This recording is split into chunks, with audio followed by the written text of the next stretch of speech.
So I'm pleased to welcome you all to the Department of Public Administration and Policy's second annual awards night. I'm very happy to see so many of you here to celebrate the department's accomplishments, including those of our students. We will also honor Charles Levine with the 7th annual Levine Lecture and the presentation of the Levine Doctoral Awards. I will now turn the mic over to Dean Barbara ROMZEK, who will officially kick off the event.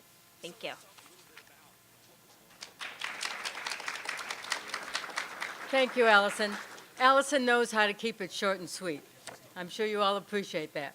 I want to thank all of you for attending tonight. It's an important event. We honor not just the legacy of Charles Levine and all that he did for American University and the field of public administration, but we honor the students and your success in being inducted into Pi Alpha Alpha. Those are entirely those two events being linked is entirely appropriate. Charlie was about excellence, and Pi Alpha Alpha is about recognizing excellence. So we're delighted to be able to combine those two things together. I want to thank Barry for taking time out of his busy schedule to help us celebrate Charlie Levine's legacy. And I want to personally welcome Jordan, Charlie's son, for being with us tonight. It's always a pleasure to see you. We are celebrating the accomplishments of the Department of Public Administration and Policy, the accomplishments of the students, of the faculty, and the program overall. I also want to congratulate, while I'm thinking of it, the Policy Solutions Challenge team, who won second place in the National Championship, which was hosted by AU, and also congratulate the faculty mentor, Dan Pushkin, for the very hard work getting the team ready. So please.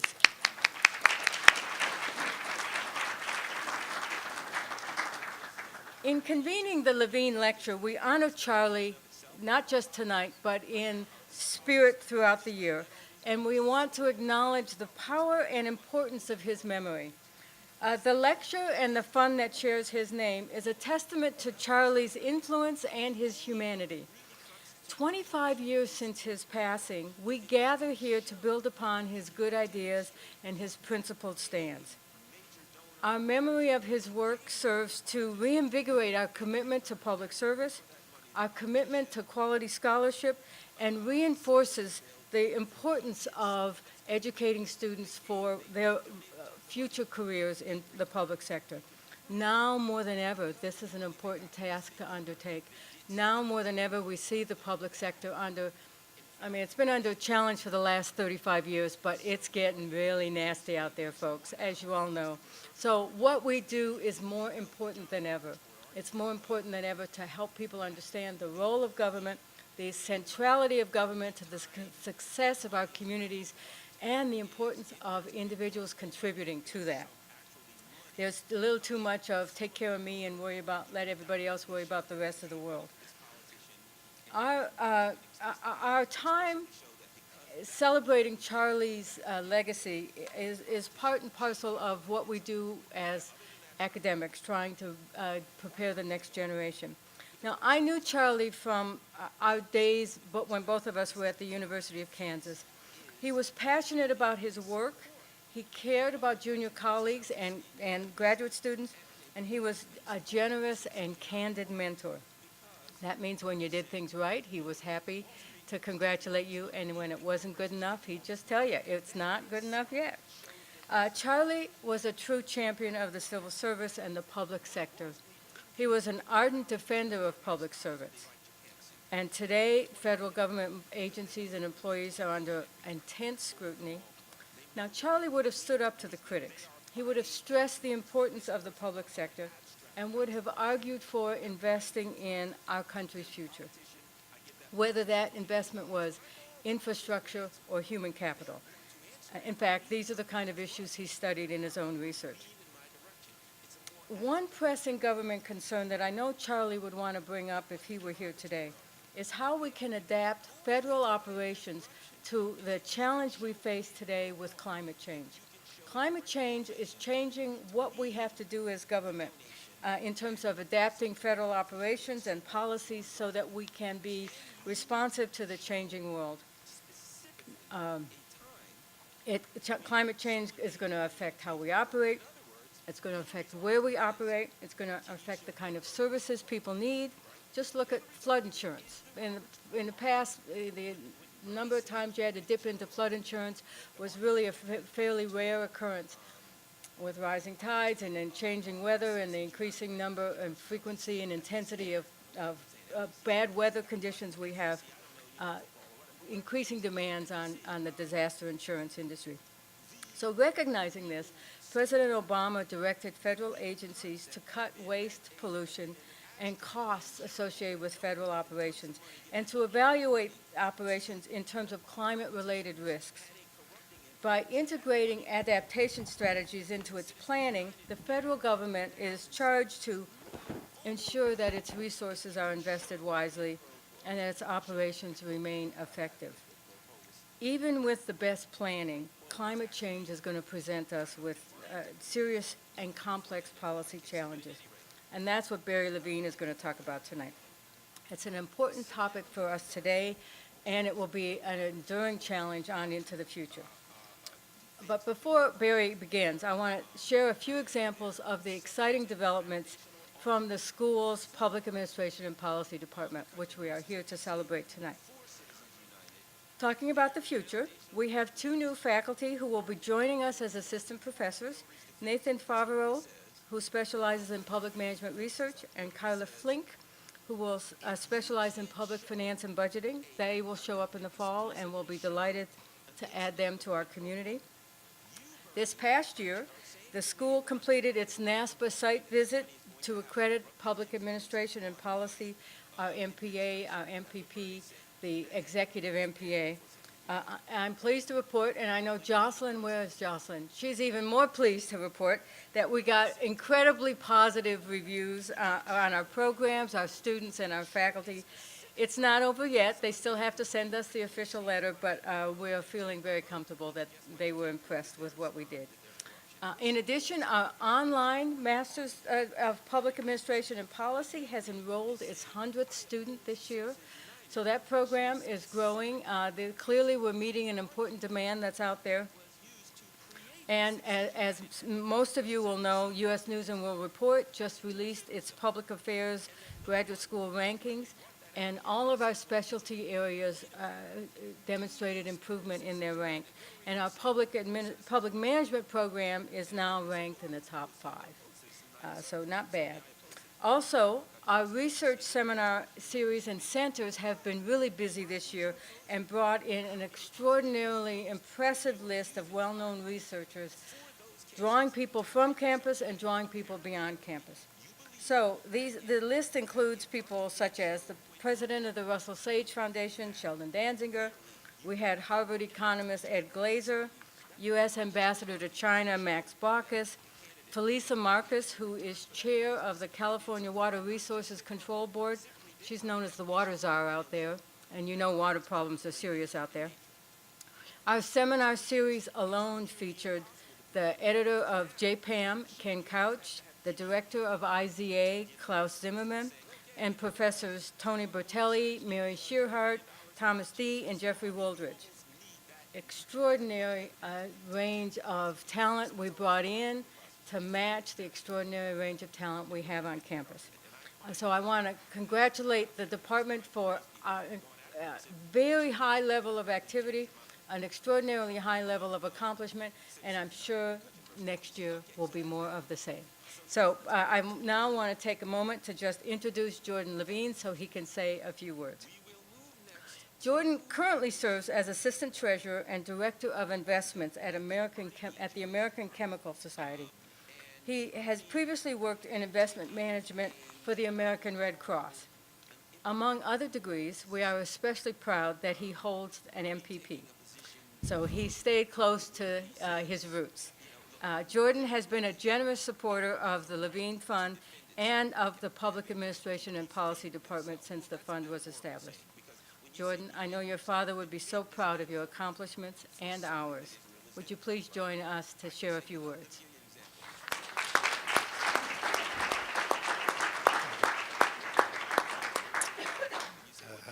Thank you, Dean ROMZEK. I really don't have much to say. I just want to thank everybody in the department and for continuing to honor my late father in this way. It's anyone who's ever left any organization knows how quickly the organization can forget about you, or seemingly forget about you if you visit, but it's 20 years after you've passed away, and you're still doing this, and it means a lot to me. So thank you.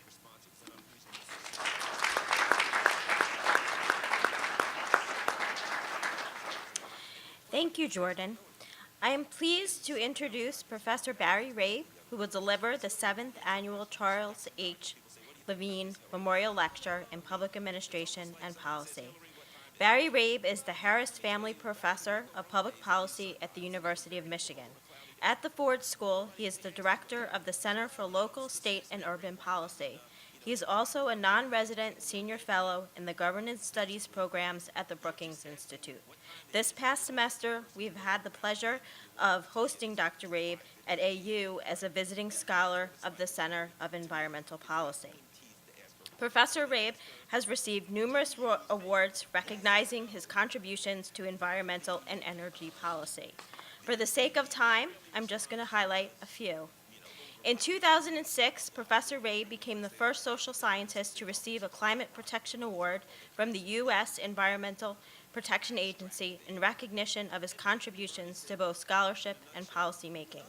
His Brookings Institute book, titled State House and Greenhouse, The Evolving Politics of American Climate Change Policy, received the Linton Keith Caldwell Award from the American Political Science Association in recognition of the best book published on environmental politics and policy in the previous 3-year period.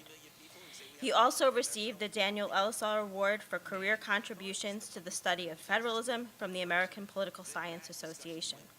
In 2009, he was named Fellow of the National Academy of Public Administration. Related to Charlie Levine, he chaired the committee to select the Levine Best Book Award in 2008-2009. Therefore, it is fitting that he will now deliver the 7th Annual Levine Lecture. Welcome, Professor Rabe.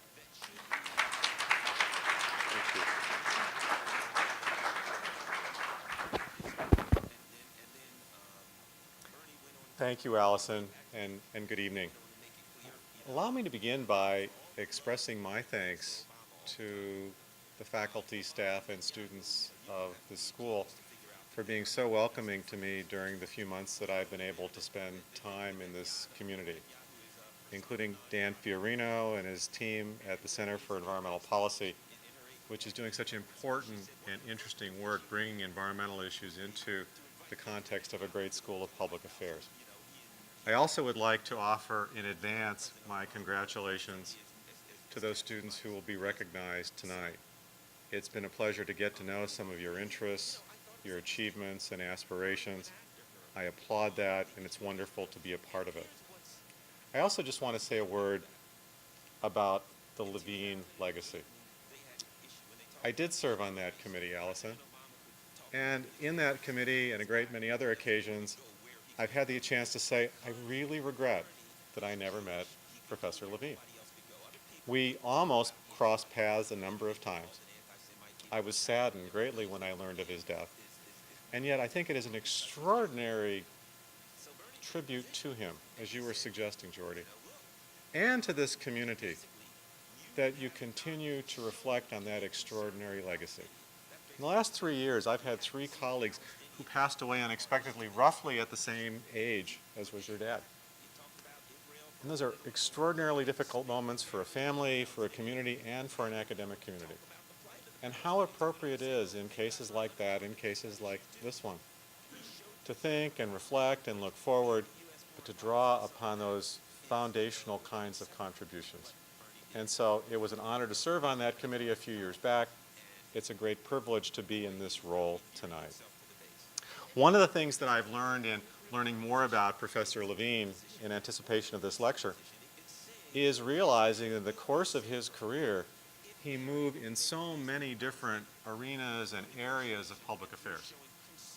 There were clusters of activities, but clearly he would move and perhaps move in directions that he had not anticipated. And for those of you who envision a career in the field, that is one of the real treats, the things that you can really look forward to.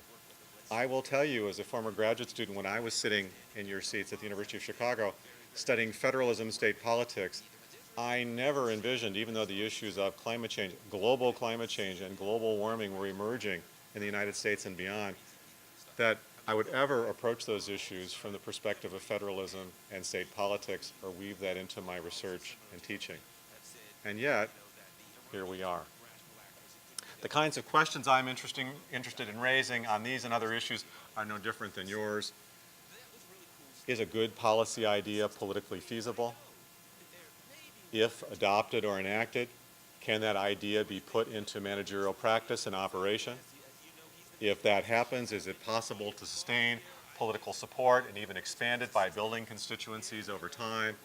And at the end of a reasonable period of time, does that policy deliver results? Measurable performance outcomes that are commensurate with the expectation. And with that, we turn to the issue of climate change. I think one of the challenges for the social sciences and the policy sciences taking on an issue like this is that many of the foundational assumptions that we had in previous years and previous decades have proven a lot tougher to sustain than were anticipated. On the left is a chart that was shown a lot 10, 15 years ago. It explained how the United States and the world was running out of oil and natural gas, peak oil, with the expectation that any bridge toward greater use of renewables or greater efficiency in the ways in which we use energy would be driven in part by the fact that before the phrases hydraulic fracturing and horizontal drilling entered the lexicon of America and beyond, that we weren't necessarily running out of oil and gas, and these transitions might be more difficult than we anticipated. The chart with the 4 circles, the drawing from the remarkable experience globally of efforts to combat the depletion of the ozone layer through a remarkable coalition of major nation states, including the United States, the European Union, also large corporations, finding ways to bridge in relatively short order a cost-effective and politically effective and sustainable transition. We thought that that was a lesson or a model possibly applicable to climate, perhaps but proving more difficult. And then the lower right is the evidence from the experiment with attempting to control or reduce sulfur dioxide emissions in the United States, not through command and control regulations, but market-based principles known as cap and trade or emissions trading. A great, great legacy of actually William Riley and others at the U.S. Environmental Protection Agency, who this school honored just a few weeks ago.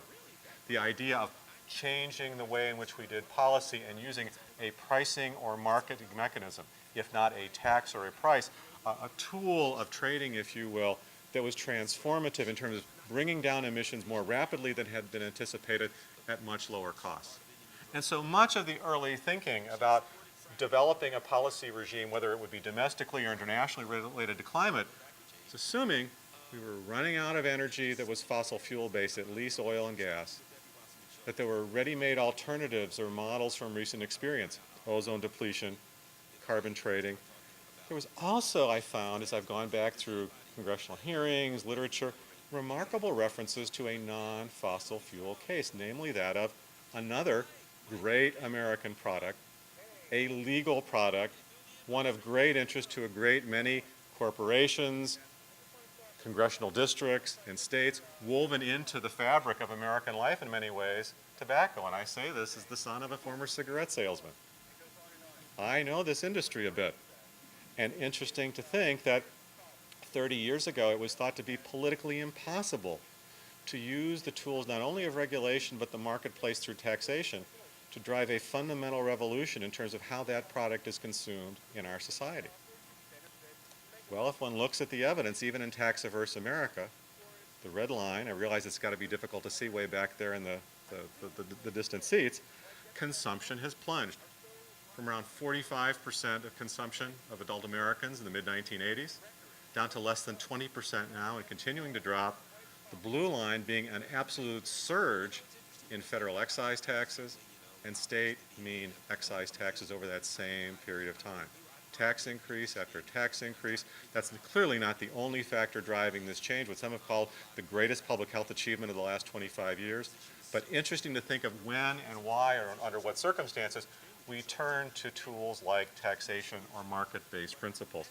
And I found that there was enormous enthusiasm that as the movement to attack tobacco began to emerge in this way, that gasoline certainly could be the second alternative, and that fossil fuels might be confronted through a pricing mechanism, a tax, or some kind of a trading regime. Well, what about fossil fuels? Well, as in the case of tobacco, there was a long-standing tax that was within the constitutional arsenal of every state, adopted initially in Oregon in 1919, known as a gasoline excise tax, diffused across the states, created in the 1950s in the United States. Nothing preventing any state then and now from making adjustments to increase those taxes, to try to drive down consumption for an environmental benefit, and with it, produce revenue for transportation. And yet, don't know if you can see this, but this has hardly been tobacco 2.0. Consumption has continued to decline, and basically the sum of federal and state rates have remained flat, and as a percentage of product have actually declined. This then leads me to a question. What happened to the idea of pricing carbon, about which an extraordinary amount of academic activity has been pursued over decades, arguing that if there is one silver bullet to address the climate problem, it is by imposing a price on a product that, like tobacco, remains perfectly legal, produced in many states and many congressional districts in many parts of the world, but we know if used legally causes substantial damage. Could one establish a price that would be commensurate with the damage done by the consumption of that product or the use of that product, and use that to achieve a substantial shift and change, as opposed to other kinds of policy options or tools? Well, this is pretty widely deemed to be the best strategy by a range of economists and policy analysts, not just in the United States, many folks who wouldn't agree on much of anything else. It's really remarkable how many people have said good things about this policy option and tool, and yet the politics are really tricky. I don't know if anyone thinks much about 2008 as a collapse of Christopher Dodd's presidential campaign. We normally think of this as a campaign that involved other United States senators. But that is Christopher Dodd, and that's the first presidential commercial ever to seek support for a large carbon tax. Chris Dodd had a lot of money. He moved his family to Iowa, spent more than a year, and campaigned on a robust carbon tax. For that reason and other factors, he received less than 1% of the vote in the Iowa caucus. We all know how that one ended up, and folded his operations. But below him is public affairs professor from Canada, Stéphane Dion, who's elected frequently to the Canadian Parliament, became the leader of the Liberal Party, which has traditionally been a dominant political party in Canada, proposed massive tax reform as a central plank of his campaign in 2010 to link that with a green shift or a carbon tax, and took, for a number of reasons, but including this policy, took the Liberal Party to its worst electoral outcome in a half a century. This is tricky stuff. We're talking about imposing a cost on a product that we use regularly. Is there any product for which Americans are more familiar with and sensitive to price than gasoline, or even monthly electric bills? We know what the cost is. But when we think about what the benefit might be, that becomes a tricky calculus. We've reduced greenhouse gas emissions by X%. What does that mean? And how do you put that and move that from an economic context into a political context? Well, that notwithstanding, again, there are a great many policymakers, policy analysts, scholars who have argued, and I've had a chance to go back and interview and read their work, interview a number of them and talk to them. My colleague at the Ford School, Marina Whitman, the first woman appointed to the Council of Economic Advisors under Richard Nixon and Gerald Ford, will routinely say when a conversation like this emerges, we all knew this was the right thing to do, including at points when environmental protection was beginning to emerge and expand, to put some kind of price on environmental damage. We could not go there politically. We had to keep those conversations quiet. Murray Wiedenbaum, who just died in the last year and a half, then at Washington University, head of CEA under Ronald Reagan. I talked to him in St. Louis a few years before his death, said exactly the same thing. In the Reagan administration, we used to talk quietly and knew that this was the right thing to do in a number of areas. And as he was thinking about climate, we know that this would probably make a lot of sense. We couldn't go there politically in the 1980s, he said, and I doubt we can go there in the near future. Greg Mankiw, chief economic advisor to George W. Bush, blogs intensely, uses his textbook as a platform to talk about carbon taxes, actually did so before he entered office and now does so relentlessly since leaving office. To little effect. And it is amazing if one looks at the Clinton presidencies or the Obama presidencies, how many advisors, including Peter ROMZEK, who have advocated for, written about, pursued this very idea, and yet with very, very little to show for it. And that then brings me to this question, and I think it's one of great interest, hopefully of interest in a great school of public affairs, of how do we weigh what is economically desirable? What we might think would be the most cost-effective outcome in a world in which there was very little political constraint or institutional constraint. What is economically best practice or not such best practice? And how do we weigh that against what it is politically possible to try to do? To work through whatever democratic channels or non-democratic channels exist to move a policy forward. And the bottom line here is if you look at the US, and for that matter, most OECD countries over the last 10, 15, even 25 years, it has been policies like carbon taxes and cap and trade that get the overwhelming high scores on the economic desirability front, but really struggle in the political arena. By contrast, what do? We talk about things like portfolio standard, renewable energy mandates, energy efficiency mandates, tailpipe standards. All of these are policies that are in place or being put in place in the US and elsewhere. Don't know how well you can see this, but if you're looking at the gold line at the very, very bottom, the horizontal line there, that's carbon tax. No state faces, and the measure here is the number of states having adopted. No state has ever come close to adopting a carbon tax. In the case of cap and trade, we went from 0 up to actually 23 in 2008. 13 states have backed away from that commitment, and we've now leveled off at 10. But the other policies that I was mentioning and a few others have reached a base of support in half or more of the states. They've proven more sustainable over a long period of time or durable. In the case of the blue line, the tailpipe standards, what began in a few states, California and eastern states, was ultimately embraced by the federal government and is now a federal standard, the law of the land. And so we have actually seen in the US, but also many other systems, an ability to move in those areas that are regulatory in nature, but are probably the least cost-effective way to develop, to address a particular problem, and may really have some implementation issues as well. That tends to work. That tends to sell. That tends to be more politically feasible. And with it then becomes the question, what has happened in the recent past, and what have we learned from this experience in the United States? Well, if I had stood before you 5 years ago and said there wasn't going to be a political support base for a carbon price in the US, at least to this point, and I showed you a shift in the emission curve here, greenhouse gas emissions in the US over this period of time, there would be a presumption that that was simply disjointed.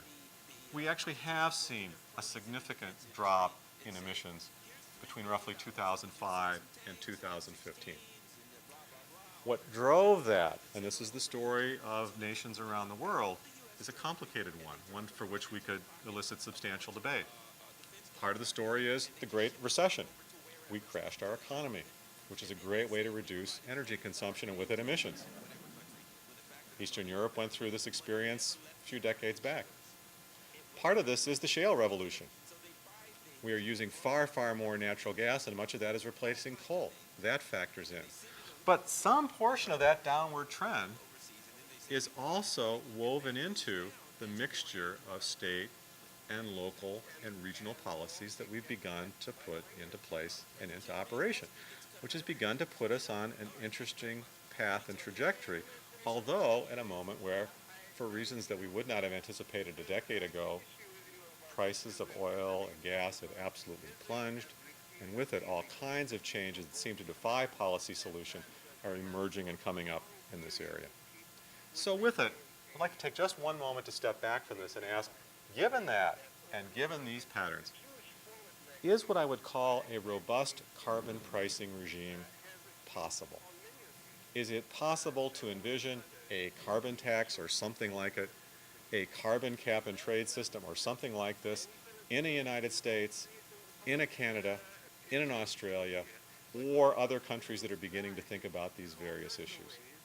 Is it possible to take these ideas, which are not new, which have been tested in some other areas but have been proven so hard to apply, adopt them politically, adapt them managerially as need be, allow for them to endure and prove resilient over time, and to perform? This is tricky stuff. On the right, Mr. Waxman and Mr. Markey brought us as close as we have ever been to a carbon pricing regime. It didn't last transition very well into the Senate and is not really seriously resurfaced. But it's not just an American story. If you've ever followed the soap opera in Australian politics, Ms. Gillard and Mr. Rudd both shared office within one legislative term from a party that was expressly elected on the idea of a carbon pricing platform. The distance in that position that you see in the photo is reflected in the political distance that they found in terms of working and navigating this issue. And what seemed to be a robust coalition for a carbon price collapsed, or at least collapsed until a last-minute compromise emerged that did not prove durable or resilient. The managerial aspects of this have proven far, far more difficult than anyone had anticipated. Sonia Walty knows far more about these issues than I do, but this is a little slide drawing from the experience of the one long-lasting carbon trading system in the world, the European Union's emission trading scheme. Launched with great fanfare, great expectation, an economically based idea that was supposed to self-implement, because in essence that seemed to be what has happened in the US with the SO2 experiment. The Europeans have struggled mightily to sustain, to manage, to oversee, to put together a transparent market. Does not mean it cannot happen, but the leading edge case in the world has run into big time public management problems as well. And then this question of, if you can just screw up the political courage and just put a management system together, does it last beyond the next election cycle? Not a small issue. No one wants to put together a serious pricing regime for the long run when it's only going to last a few years. And yet, in jurisdiction after jurisdiction, American state, Canadian province, other nations, and it's not necessarily clear lines between one party to another, we've seen leaders essentially reverse or abandon policy diffusion processes for a variety of reasons. And then the performance issue. If one turns to the Canadian province of Alberta, which some have likened to be the Texas of Canada, the home of the oil sands, home of all kinds of fossil fuels, as reflected in that map. Alberta really was, in many respects, the first jurisdiction in North America to adopt a carbon price, a hybrid system of a tax and a trading system. They were early in terms of articulating their concern about the problem, put a huge amount of money into development of a management system to make it work, and 10 years in, you can look at the website, you can see how this is supposed to work, and yet the empirical reality is the emission reduction that has occurred through this policy is essentially non-existent. The price was so low, the loopholes and exemptions were so far-reaching, it's a largely inconsequential policy, and 10 years later, they're back to square one. But that's not the end of the story. It is often, I think, easy to look at cases of policy failure. Some have likened this to shooting fish in a proverbial barrel. But in this case, it would not be empirically accurate to say the kinds of cases and patterns that I've just talked about are the end of the story. There are models. There are best practices. There are instances in which the unexpected has been able to emerge, and in effect, other jurisdictions have run the table, politically, managerially, in terms of outcomes. Maybe policy design matters. Maybe thinking about building political coalitions for the long haul really matters. Maybe it is possible to make this work. Are there robust cases of cap and trade? Well, I would submit you could leave this campus, cross over the border into Maryland, I don't know what the distance is, and you're actually in one of the more functional carbon cap and trade zones in the world. If you're looking at states in blue, and that includes Maryland, you're talking about RGGI, the Regional Greenhouse Gas Initiative. Except for the fact that New Jersey left the coalition, this is a more modest cap-and-trade system, but it's one that's worked. It's been in operation through a multi-state partnership formed between governors, in some cases legislators, energy and environment officials, folks who don't normally come together but have in the Northeast, and been able to sustain a marketplace that's gone through all kinds of wrenching adjustments, including the shale revolution, including the Great Recession. And with it, engineered, and this is pure policy wonk territory, the idea not only of allocating the allowances for free, which had been prevailing practice up until that time, but auctioning them, and with it producing revenue. So it really does function like a carbon tax. And with it, every state, every quarter through these auctions, gets a certain amount of revenue that they can then take and pursue a so-called double dividend, where you're increasing the price to try to deter consumption, but with it, you're able to put funds into alternative energy, renewable energy, energy efficiency, and make this work and make this last over a long haul. In fact, those states are now looking at what they're going to do in the next round. And even a carbon tax doesn't necessarily have to go off the table. This is Gordon Campbell, the former premier, equivalent of governor of British Columbia, ran a very wonky strategy, but also a politically adept strategy to build a coalition in British Columbia from the center right around far-reaching tax reform and using a carbon tax across natural gas, coal, and oil to offset dollar-for-dollar reductions in other taxes, and to be very transparent about it. And with it, changing the way in which we define what the benefits are or why we would be doing this in the first place. In British Columbia, the rationale for a carbon tax was partially reform of the tax system, was partially broad concern about climate change, but it was also a response to, I hope you can see it, that little beetle in the right-hand corner. That is a mountain pine beetle. Without the mountain pine beetle, British Columbia would not have a carbon tax, and North America would be zero for as many jurisdictions as we have on this issue. Mountain pine beetle has long existed in British Columbia's magnificent forests. But with traditional temperatures, in the wintertime, they would die off. Through slight adjustments in winter temperature, the pine beetle is now flourishing. And that beautiful green landscape of British Columbia forest now has red, brown, and purple with it, a statewide crisis, unique only really to British Columbia and a few provinces. All of these forces came together, and this is a policy that really has worked. It's moved up to $30 a ton, so technically this is the highest carbon price not only in Canada or the United States, but in the world. It has gone through 2 election cycles, a change of government. There's actually been a racing with political parties to see who can claim the most credit for this, with the original architect being a premier who outflanked his opposition. But I've also found that that's not necessarily the end of the game. Yes, there are carbon taxes. Yes, there are cap and trade issues. But there are other principles. 2 cases here, ones that you probably wouldn't have expected to hear me talking about. I've come to learn that while taxing many aspects of energy is controversial, one aspect of taxing fossil fuels is downright politically popular, and that is taxing extraction of oil, gas, and coal as it's being removed from below the surface of the ground. Most places around the world, this is known as royalties because government owns subterranean resources. In the U.S., we call it a severance tax. With one exception, every state that mines coal or produces oil or gas taxes it. And I found that politically, the more conservative the state, the higher the rate. In many cases, these are taxes that have existed since the Civil War, such as in Texas. What has happened in many of these states is that in North Dakota, for example, they tax 10% of the gross value of the oil and gas that they're producing. But unlike a great many other states, North Dakota doesn't just pump the money into their general budget and their general revenues. This is a state that has struggled mightily with boom and bust energy cycles over its history. Coal, oil before, the commodity issues even apply to wheat. But with it, they know what happens on the downside, and they've begun to set up a series of trust funds and mechanisms to begin to think about next generation energy transition, how they might ultimately minimize some of the downsides from this extraction. They've looked at other states, and the reason you see a Norwegian flag there is 21% of North Dakotans literally are of Norwegian ancestry. They looked at boom and bust resource curse economies around the world, including the United States, and they decided Norway was the model.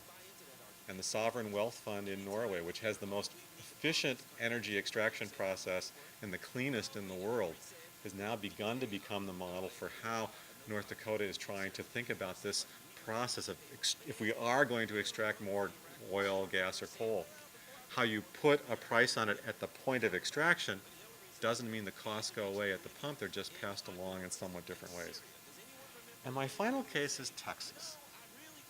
I bet most of you would not have expected a conversation about interesting cases in carbon pricing to draw from the great state of Texas. I'll just make that guess. But in this case, Texas, which is a prodigious consumer and producer of energy, fossil fuels principally, if Texas were to secede from the Union, and I'm not proposing we revisit that conversation, Texas would rank 6th in the world in energy consumption and greenhouse gas developments, basically in Germany territory. But Texas has run into a number of energy issues and also came to the conclusion about 15 or 16 years ago it was sitting on really the best wind resources in North America, especially in the Panhandle area. That's why those colors are so different. And with it, they set up a two-part process. In the Bush governorship, with broad bipartisan support, they created one of those portfolio standards, one of those mandates. It's actually been a relatively clean, non-exemption-based portfolio standard, and with it, Texas has gone from 0.1% wind in 2000 to about 11% now, and there were days last summer that Texas was producing 40% of their electricity from wind. But the more significant part of this, and it's quite novel, is the effort to put together the natural gas resources they have with wind and find ways to put not a tax, but a fees on electricity bills paid throughout the states. One of the great challenges as we consider renewables, especially those that are more distributed or decentralized in nature, is how you connect that system and how you connect that energy and allow transmission to occur when you move beyond the massive nuclear plant or the massive coal plant. This is a difficult moment for many jurisdictions because even if you have these ambitions to reach high levels of renewables, the transmission and storage issues are quite significant. Texas found a mechanism through fees placed on electricity bills, which as I see it looks like a tax, to raise $9 billion to put together some of the best infrastructure to connect wind with renewables. And so what is happening in that state is not a perfectly operating carbon tax regime, but a stunning plunge in coal, down to about 20%, from a former high of about 45 or 50%. And with it, an interesting juxtaposition between expanding wind and natural gas, which has its issues from a fossil fuel capacity or perspective, but is a lot cleaner, and provides the more ongoing day-to-day performance of boilers burning that need to, given the intermittency or the infrequency with which turbines are going to turn. So in each of these cases, and these are just illustrations, we're beginning to see in places around the U.S., places around Canada, you begin to see how the framing and packaging of some of these issues will work. And actually the story of wind, which has received relatively limited attention, I think, in most media accounts, is you move from the Dakotas down through the Central Plains states. The wind growth really is quite extraordinary, although it's only in the Texases and now in the Northern Plains states or the Central Plains states where you're beginning to see these packages occur. If we want to move toward renewables, how do we invest in that? Not just provide tax credits for people to find ways to subsidize the cost, but how do we really deal with these rather wrenching transition issues? And within that, there may be market provisions and the like. So I do think when we begin to look at some of these policies that I would argue have been not perfect, but more successful than we might have thought, given the general focus on failure-based cases, there are some of these common design elements. Almost all of these began with some effort to forge a broader coalition. It wasn't simply a governor signing a memorandum of understanding or a symbolic action or a short-term statement. There was some effort to build a broader base of constituency. There was some serious consideration to what I would call the public management of climate change, which largely didn't exist, in part because we assumed if you could just put a policy that had a market principle in it, it would self-implement. Well, life has proven to be a lot harder. But a few jurisdictions have made the investment spent the effort, recruited top talent, and thought about ways to deal with this for the longer haul and been somewhat successful. And also with it, found ways not only to get that initial passage, but find ways to actually draw people into a coalition to want to sustain the policy or to expand it. Classic building of a constituency, something else that was taken for granted. And with it, some interesting performance metrics. Numbers moving in directions in terms of energy use, emissions that we had not thought possible or anticipated. So, a few final thoughts here. Where is the public in all of this, or at least the American public? I co-direct a national survey, the National Surveys on Energy and Environment, with Chris Borick at Muhlenberg College. Since 2008, we've been doing twice yearly annual surveys of all sorts of aspects of issues of climate, public opinion concerns, and energy issues in the United States and Canada. This is a pretty typical response we get when we asked just a few months ago, would you support a carbon tax? It's a longer question than that. Those are not numbers that are going to move the political agenda anytime soon. Roughly even divides between Democrats, overwhelming Republican opposition, significant opposition amongst Democrats. Overall, those are not robust numbers or encouraging numbers if that is the ultimate policy goal. Perhaps dead on arrival. Well, what happens if you look at ways if you impose the cost, does it matter how people respond when they know how the money is going to be spent? I realize Professor Levine thought a lot about issues of taxation, fiscal conditions, and how you build these kinds of political support bases. Well, if you make the proposal in a survey question, we've raised this a number of times, to impose a tax, but the money goes into deficit reduction, Democratic opposition to the tax actually goes up pretty significantly. Republican numbers don't change all that dramatically. This does not appear to be a winning recipe. But what if one takes one out of the British Columbia playbook, revenue neutrality, with a tax rebate, or we've tried this wording in a number of ways. Look at those orange bars, they begin to move. On the Democratic side, significantly, evening out. On the Republican side, significant shifts on the independent side. But this is one that surprised us, and we've tried this experiment a number of times and experimented with wording in a number of ways. If one uses the RGGI model, the Regional Greenhouse Gas Initiative model, to take money through a pricing mechanism and put it directly into next generation energy, renewable energy, transmission, you pick the topic. Much of what is being tried in places like Texas and to some extent in North Dakota, there the numbers change dramatically. More Republicans support this tax and oppose it, even though it's below the 50% bar. The Democratic numbers and the independent numbers begin to shift and change as well.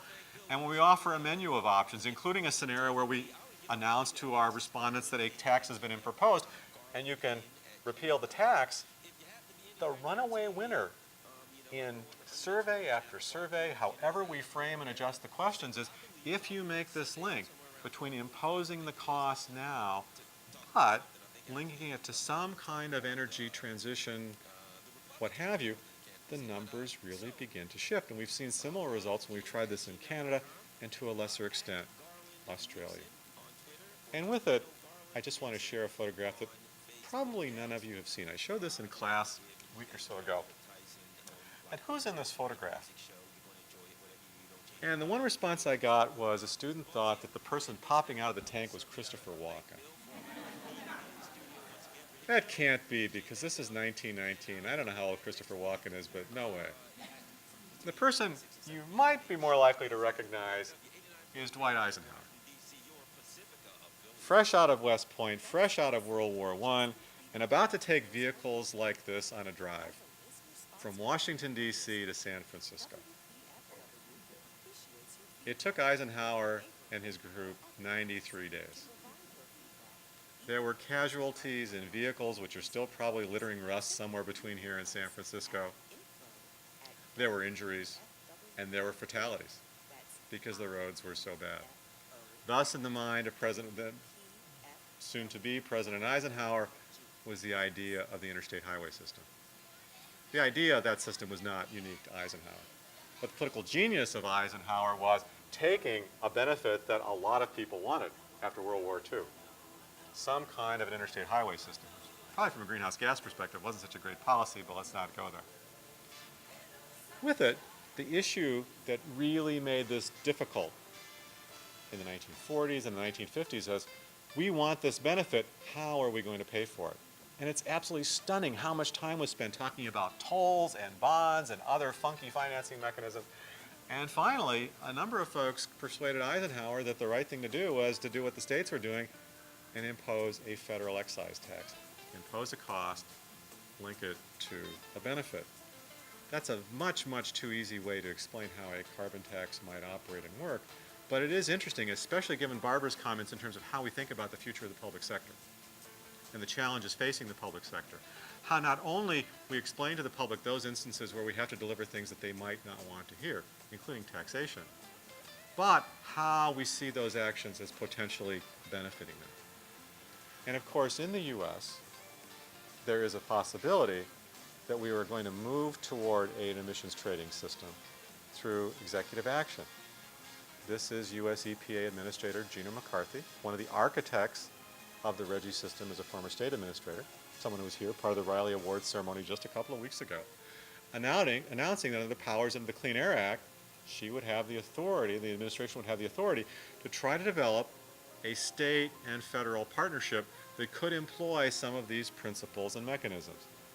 We won't visit the issues of where this stands in the Supreme Court or its political future, but one never probably should shut the door on an interesting policy idea. Last point. I trust you're all familiar with this quote from Churchill. I don't know if this is accurate to the case at hand. I don't know if this is accurate to many aspects of American life today. And from what I've learned, I don't even know if Winston Churchill actually ever said this. There's debate over this, at least in public. Bill Clinton can turn that quote into a 15-minute story. And I'm not going to go there because we need to get to Q&A. But I do think this question of whether or not the American experience is one over experimentation with ideas, stumbling over them, but perhaps ultimately moving in more positive directions that will benefit society become part of that. And I must say, certainly for my faculty perch at the University of Michigan, but the time that I have spent in this community this semester, I feel much better about the future and much better about the prospects of moving in these more constructive directions, knowing that we have so many extraordinarily talented and dedicated students who are committing themselves to betterment of the public service. And so I thank you for that. I thank you for your attention, and I'm delighted if there's time remaining to answer some questions. Thank you all.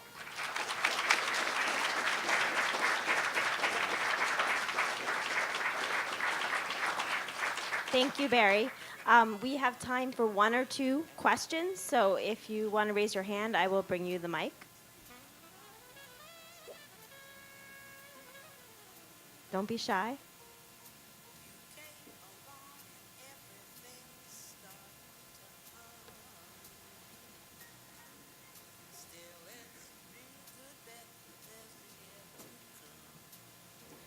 Can you just tell us a little bit more about South Dakota?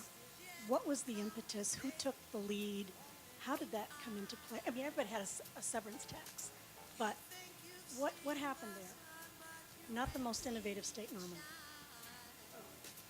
And to be clear, it's North Dakota. North Dakota. That could be fighting words along that border. Several things. And I've actually spent quite a bit of time there and looking at that particular case because it stands out so much. One is that you had a kind of historic coalition emerging, what I would call fiscal conservatives that wanted to keep their house in order, and a kind of populism reflected in the fact that the Bank of North Dakota was created many, many decades ago.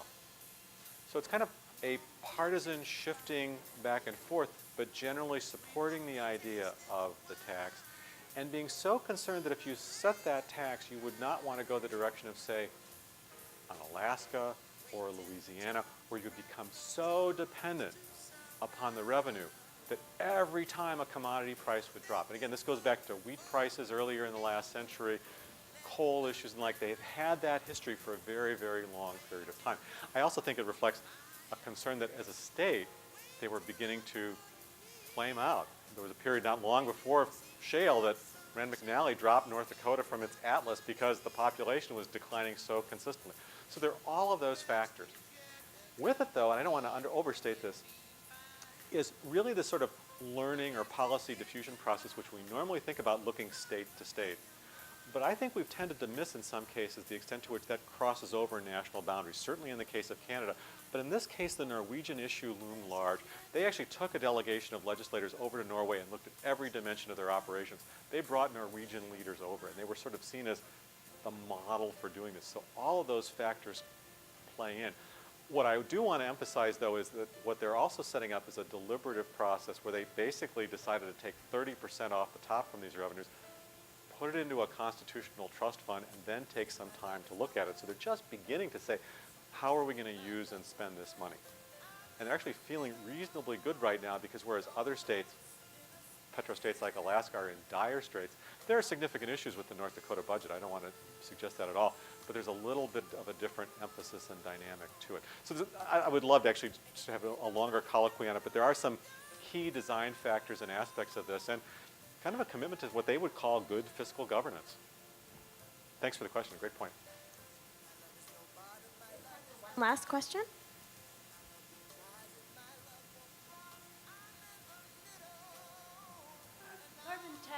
Carbon taxes are really not like cigarette taxes, I would argue. Cigarette taxes, even at the time they were adopted, before they really took off in terms of magnitude, even then affected a minority of voters. It was, 50, I think it was 50% or close to 50%. But a carbon tax would affect everybody. The other thing is that by the time the cigarette tax was imposed, people realized that there was a connection between smoking and lung cancer, smoking and heart attacks, and smoking and lots of other effects. The visibility of the costs of global warming is not high, put it mildly. And I think that affects popular support for the differences in popular support for the two kinds of taxes. What can you do to make, I think in local governments there's some evidence that more vulnerable local governments will do something to mitigate, but they still don't tax. And mitigation, of course, is an invisible tax. So is cap and trade. Absolutely. First of all, the point on the comparison with cigarettes, I think is absolutely correct. And I think it's part of the problem of the original assumption that you could take one case and apply it to another. I think there are more parallels between, say, a gasoline excise tax and a cigarette tax, and yet the consumption, as you point out, of one product is going to be substantially different to the other, and hence it begins to break down. I think probably even the more powerful point there is, what is the demonstrable benefit from action, and how do you link it? And one thing I neglected to say is in almost all of these cases that have been more resilient or sustainable, these policies, there was a perception that a problem related to climate change was sufficiently salient in a state or a province or a jurisdiction, like the mountain pine beetle case. You almost always see some kind of an instance like that. Actually, I neglected to say that the first state in the US to pass carbon cap and trade was not California, was not Massachusetts, it was New Hampshire.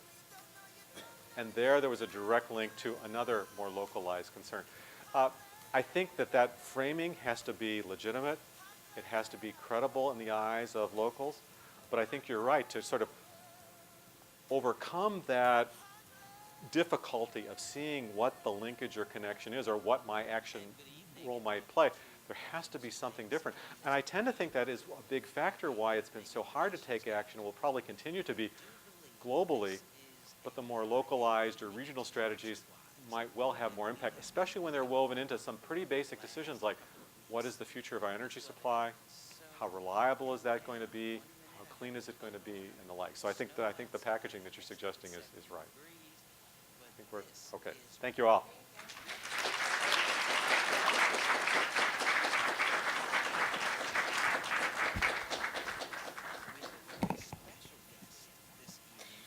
Thank you, Barry. So just to let you know, WAMU is trying to intercept our event, so the music that you hear is courtesy of them. I'd now like to introduce Professor AMIRKHANYAN, who is the DPAP PhD coordinator, who will announce the Levine Doctoral Student Awards.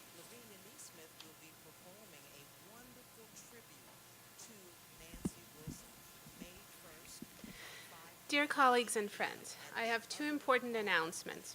The Levine family and the Department of Public Administration and Policy recently established a new Charles Levine Doctoral Research Fellowship. Beginning this year, an award of $3,000 from the Levine Fund will be given to one incoming PhD student in public administration. The award will be given to one student to support research including conference travel, software, and data. I'm happy to announce this year's Charles Levine Doctoral Research Fellow, Zachary Bauer. Zach is an MPA student from the University of Kansas. Having our first Levine Fellow from the University of Kansas is especially meaningful. Dr. Levine taught at the University of Kansas for 2 years, and he received his first Edward Steen Award as a distinguished professor, the title now held by Dr. George Fredrickson. Zach Bauer has a graduate GPA of 4.0. He had offers to join 4 PhD programs nationally, and he will be joining our PhD program in the fall as our first Charles Levine Doctoral Research Fellow. Zach is interested in public management and organizational theory. We congratulate Zach on this award and wish him all the best with his research at AU and beyond. This event not only honors the life and the achievements of Charles Levine and our distinguished colleague, Barry Rabe, but each year the Levine family and the Department of Public Administration and Policy acknowledges the achievements of one of our doctoral students through the Charles Levine Doctoral Student Award. The award is intended to recognize a student who has written a manuscript that is likely to make a strong contribution to the field of public administration and policy. The awardee is determined by a panel of faculty reviewers from outside of American University. This year's reviewers included Jessica Soa, University of Baltimore, Jeff Wenger, Rand Corporation, and Eric Boyer, the University of Texas at El Paso. The reviewers were tremendously impressed with all the papers they examined and noted that we clearly have highly talented PhD students. However, the contributions of one student in particular stood out. Of this paper, the panel had to say the following. This is a well-written paper, well-situated in the broader public administration literature. It is based on rigorous data analysis, and it produced findings that are both theoretically and practically important. Most notably, the panel noted that the manuscript appears to be well prepared for peer review, which is perhaps the highest praise possible. On that note, please join me in congratulating Steve Holt, recipient of this year's Charles Levine Doctoral Student Award, for his paper, Organizational Responses to Competition.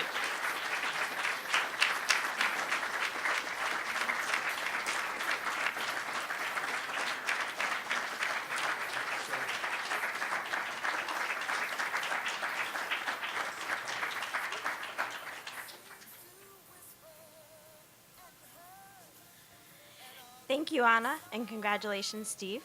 I would now like to turn the podium over to Professor Karen Baylor, who will start our Pi Alpha Alpha induction ceremony. Many, many thanks. Good to see all of you, and good evening, especially to the inductees.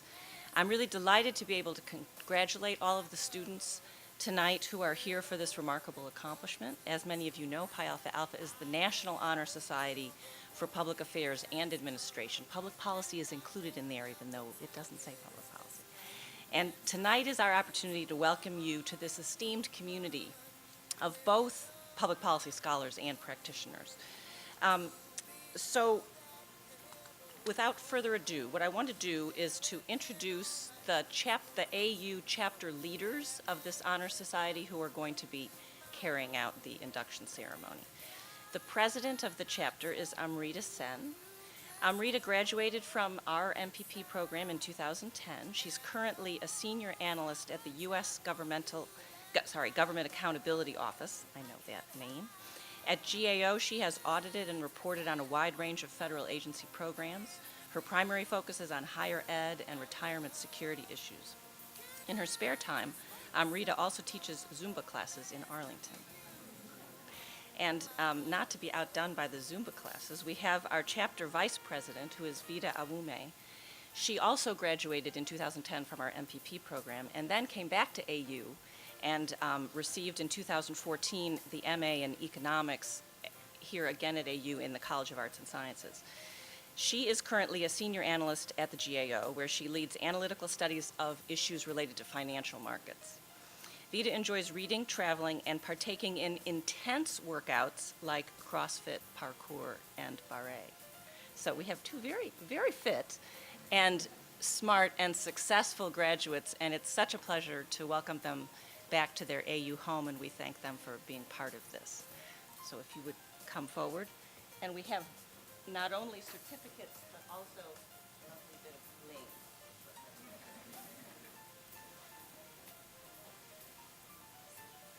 Great, thank you. And Vida and I would just like to extend our congratulations to this highly accomplished group of inductees. And as I read your bio, please come get your certificate and pin. Mariah Kairuz-Batza is an MPA student from Southern California. She has 8 years of experience in management and is a licensed private investigator. She has traveled across the globe to South America, Europe, and the Middle East. Her goal is to pursue her PhD studies in Washington, D.C. Melissa C. Blanco is an MPA student from Bainbridge Island, Washington. She currently works as the Assistant Director of Graduate Enrollment Analytics for the School of Public Affairs. She's a member of Sigma Iota Rho, the National Honor Society for International Studies. Her goal is to work in nonprofit management on international development issues.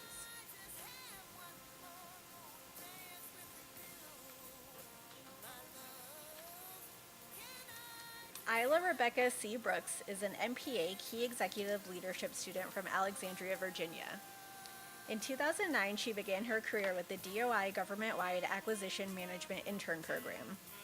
She worked with the DoD Washington Headquarters Services after graduating. She currently works for Millennium Challenge Corporation as a Senior Contract Specialist.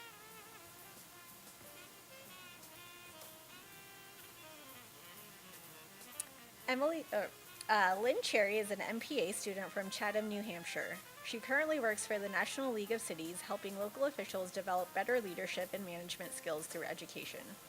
Her goal is to become a city manager or municipal human resources director. Emily Conrad is an MPA student from Washington, D.C.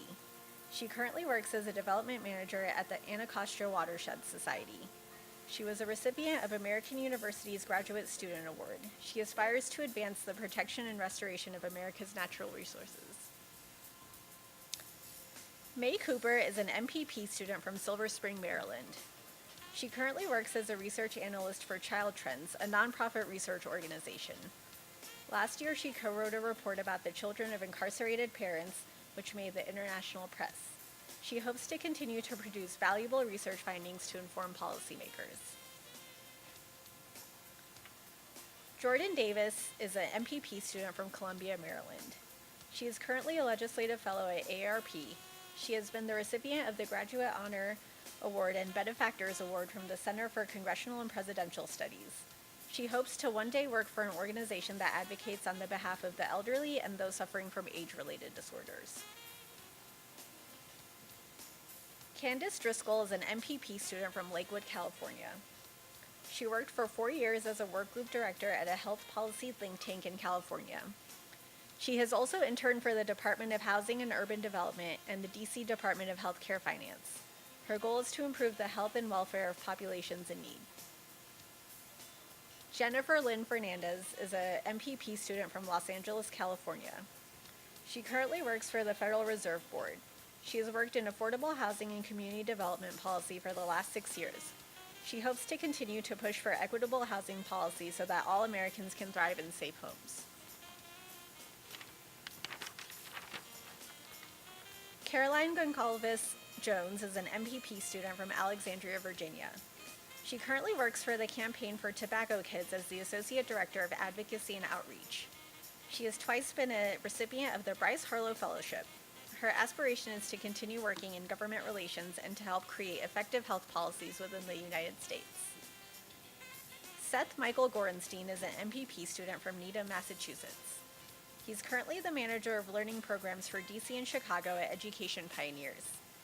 He was a graduate policy fellow at the DC State Board of Education. He was published in the May 2015 edition of the Public Purpose Journal. He aspires to hold an executive leadership role in an organization that helps underprivileged students. Stephen Bradford Holt is a PhD student from Phoenix, Arizona. He has co-authored 3 manuscripts that have been published or accepted by peer-reviewed academic journals. He hopes to write something that will influence the advancement of public administration research. Hanju Jung is an MPA student from New Hyde Park, New York. He previously interned for the State Department's Bureau of Democracy, Human Rights, and Labor. He has also worked for the National Institute for Civil Discourse. He plans to pursue a career in either the federal government or management consulting. Jessica L. Kane is an MPA student from Media, Pennsylvania. She has interned for organizations such as the World Justice Project, Volunteers for Economic Growth Alliance, and Women for Women International.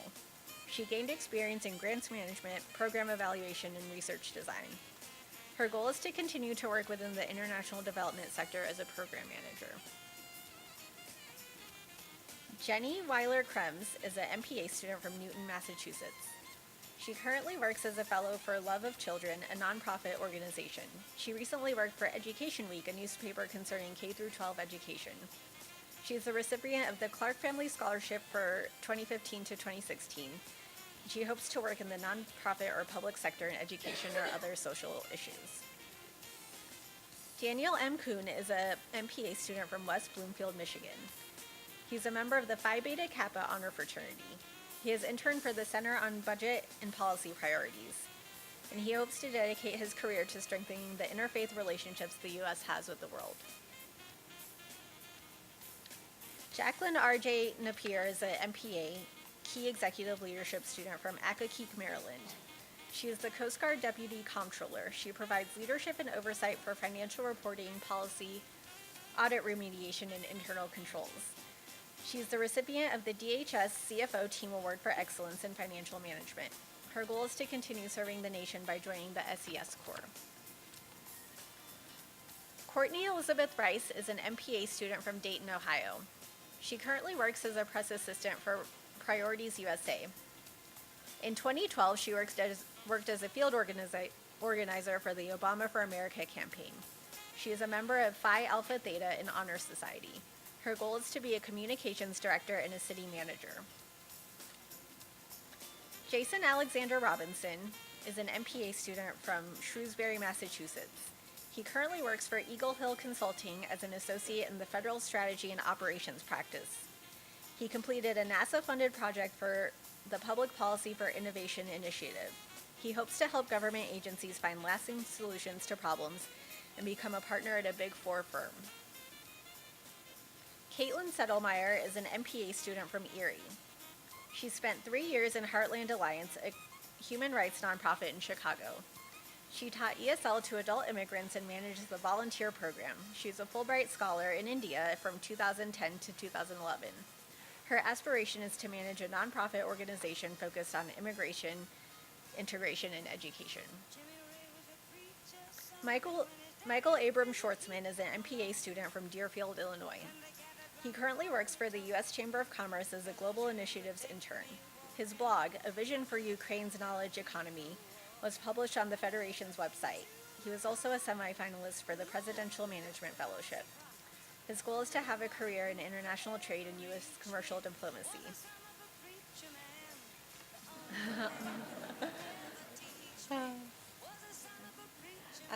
Kyra M. Stewart is an MPA Key Executive Leadership student from Washington, D.C. She currently serves as the Director for Innovation at the U.S. Department of Transportation. She leads the department's Idea Hub, the largest ideation program in the federal sector. Her goal is to support a government culture of engaged employees. Ryan Matthew Van Olst is a JD MPP student from Tampa, Florida. He currently works as an associate at Kelly IP, a trademark law firm. He is the president of AU's Intellectual Property Law Society. His article on the pro bono legal challenge to the Redskins trademark was published by the American Bar Association. His goal is to create intellectual property policy. Kayla L. Williams is an MPA student from Buffalo, New York. She currently serves as the coordinator for the We Lead program of the Women in Politics Institute at American University. She's a member of the Phi Beta Kappa Honor Society and AMIRKHANYAN. She aspires to create policy solutions that will address racial disparities in educational attainment and income inequality. Congratulations, everybody.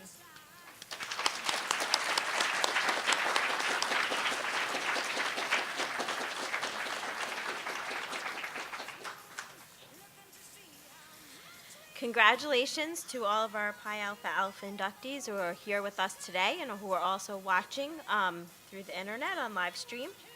I would also like to congratulate our Policy Solutions Challenge team, which placed second in the Nationals hosted here at AU, and thank Dan Puskin for mentoring them. So before we head to the reception, I just want to thank some people who made today possible. Thank you to Dave, Serena, Jessica, Renee, and Brittany. They put a lot of hard work into this event, and for which I'm grateful. So with that, please join us in the back for a reception.